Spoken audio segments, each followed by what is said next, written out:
임진왜란 발발 25년 전 조선의 14대왕 선조가 즉위했어.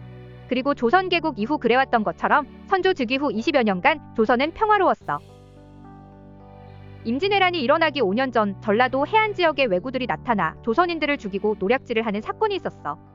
관백전하께서는 재작년에 해적놈들을 보내 이미 조선의 방비를 떠보셨습니다. 그때 조선 수군은 모래성처럼 무너졌고 우리는 순죽도에서 흥양까지 쉽게 점령을 했습니다. 아이, 고리씨, 그것은 조선의 수군이지 육군이 무엇인지 모르겠는가? 지난 100년의 전쟁을 치르면서 단련된 우리 육군을 조선의 육군이 막을 수 있겠는가? 도요토미 히데요시는 정예외변을 통해 조선의 군사력을 확인했어.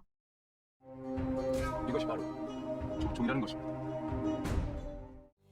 임진왜란이 일어나기 3년 전인 1589년 7월자 선조수정실록에는 다음과 같은 내용이 있어. 평의지가 조총을 바쳤는데 조총은 군기시에 간직하도록 명하였다. 우리나라에 조총이 있게 된 것은 이때부터이다.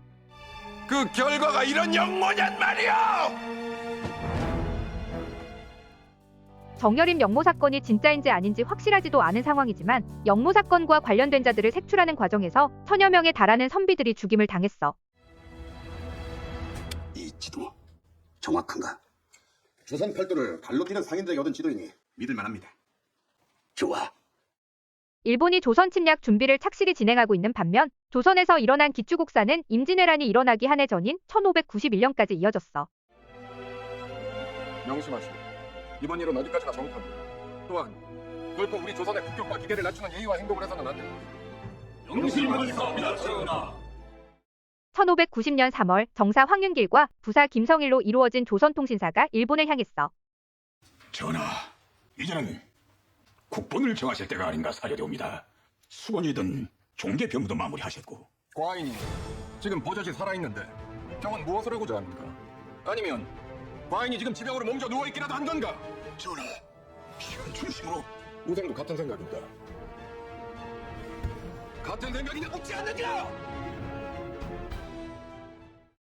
정철은 기축국사 때 선조를 대신해 수많은 선비들을 죽이는데 앞장선 인물이야. 정철 건저 사건에서 보듯이 조선은 임진왜란 발발 1년 전까지도 당파 싸움과 선조의 권력 요구로 인해 매우 혼란스러웠어. 종목품 정업 현감이었던 자가 그 자리를 감당할 수 있습니까? 충분히 감당할 수 있을 것입니다. 함경도 조선만원 녹동도 tun전관을 겸했던 자입니다. 더욱 이순신은 10년 전 전라 좌수영 소속 발포만으로 수군 직책을 맡았던 적도 있어 왜구를 바다에서 막을 수도 있는 적임자입니다. 류성룡이 이순신과 권유를 청구한 것은 신의 한 수라고 말할 수 있을 듯해. 1591년 3월 일본으로 갔던 조선통신사가 귀국했어. 그런데 조선통신사로 갔던 정사 황윤길과 부사 김성일이 도요토미 히데요시에 대해 완전히 상반된 보고를 함으로써 조선 조정은 혼란에 휩싸이게 돼. 통신수국이라는 자는 눈빛에 광채가 깃든 것이 담략과 지략을 갖춘 듯 보였사옵니다. 더욱이 전국을 통일한 직후라 자신감과 야심으로 가득 찬 것이 금방이라도 조선으로 쳐들어올 듯하여 싸웁니다. 그렇지 않사옵니다. 왜군의 시위 올 것 같지 않고 온다 해도 걱정할 것이 못되옵니다. 게다가 쥐 같은 통신수길의 눈에 광채라니 일본 관백 통신수길의 행동거지는 분명 과장되고 허세에 가득 차 있었사옵니다. 결코 허세가 아니었사옵니다, 전하. 정사는 저들의 허풍에 겁을 먹은 것입니다, 전하. 진정 군사를 일으킬 저희가 있다면 은밀하게 움직입니다. 이는 우리와 지위를 대등하게 하기 위한 외국의 허세에 불과하옵나이다, 전하. 그의 눈은 쥐와 같으니 좋기 두려워할 위인이 못됩니다 라고 하였는데, 이는 김성일이 일본에 갔을 때 황윤길 등이 겁에 질려 채모를 잃은 것에 분개하여 말마다 이렇게 서로 다르게 한 것이었다. 임진왜란 발발 2개월 전에 신립과 이일은 지방의 군사태세를 점검하러 갔으나 점검한 것은 활과 화살 그리고 검 등 무기뿐이며 지방관들은 특히 신립을 두려워하여 크게 대접하였다고 해. 조선은 전쟁에 대비하기 위하여 축성과 성곽 보수를 시작하기는 했어. 전하, 외적의 침입에 미리 대비하여 축성하는 일에 어찌 감히 입을 돌려 불편하다고 하겠사옵니까? 그러나 완급도 묻지 않고 한꺼번에 일제히 공사를 일으켰으므로 백성들의 괴로움이 끝이 없사옵니다. 임진왜란 발발 1개월 전 김성일은 성을 쌓고 군사를 훈련시키는 패단에 대한 상소를 올렸어.